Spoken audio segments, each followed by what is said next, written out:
Today I want to do something a little silly, but stick with me, 'cause I think it's going to make a real serious point by the time we done. I want you to imagine Nice walked into an interview today, applying for a real important job. The job of being somebody's life partner. And I'm sitting behind the desk, glasses on, resume in my hand, about to interview this candidate proper. All right, have a seat, Nice. Let's look over your resume here. First thing I notice, you got always agreeable listed real prominent right at the top. And on paper, that look impressive. Everybody wants somebody agreeable, right? But let me ask you something nice. In your whole work history here, I don't see one single example of you disagreeing with somebody you loved, even when you needed to. Not one. And that concerned me, 'cause a partner who can't never disagree, that ain't a strength, baby. That's a warning sign. That mean whoever hire you is getting a partner without no real opinions of their own. And eventually, that get boring. Or worse, it get taken advantage of. Let's move on down the resume. I see here you list never causes conflict as one of your top skills. Now, Nice, I got to be honest with you. This one worried me more than the last one. 'Cause avoiding conflict ain't the same thing as handling conflict well. Anybody can avoid a fight by just swallowing everything, agreeing with everything, smoothing everything over before it ever get a chance to be discussed honest. But that ain't peace. That's just delay. And delayed conflict don't disappear. It just pile up in a back room somewhere, getting heavier, until one day it come out sideways, or it don't come out at all, and the relationship just quietly starve from everything that never got said. Next line here puts everyone else's needs first. Nice, sweetheart. I'm gonna stop you right there. This sound noble on paper, sound like exactly what everybody say they want in a partner.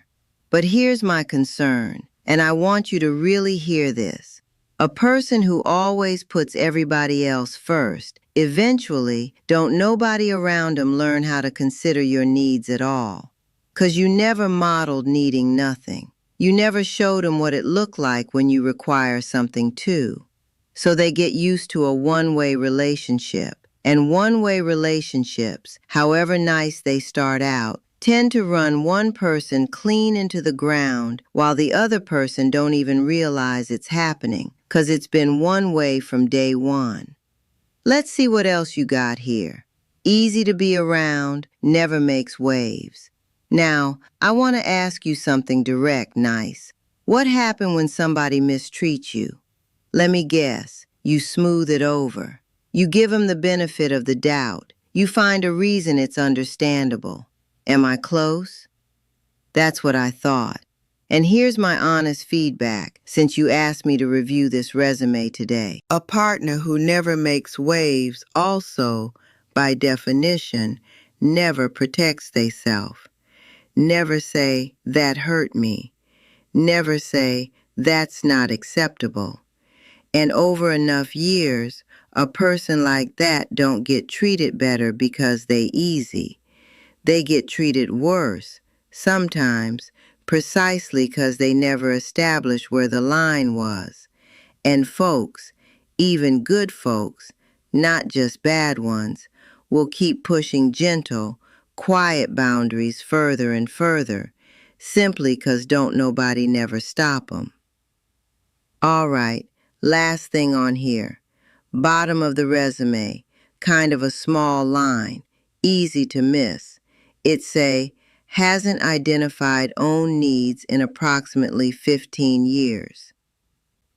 Now, Nice, honey, this the real problem.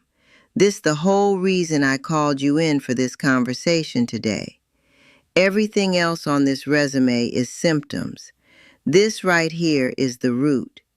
Somewhere along the way, you got so good at reading everybody else's needs, so quick to meet them before they even finish asking, that you lost track of your own completely. And a partner can't build a real, balanced, lasting relationship with somebody who don't know what they need, 'cause it leave the whole weight of the relationship's direction sitting on one person's shoulders forever, while you just go along, agreeable, easy, nice.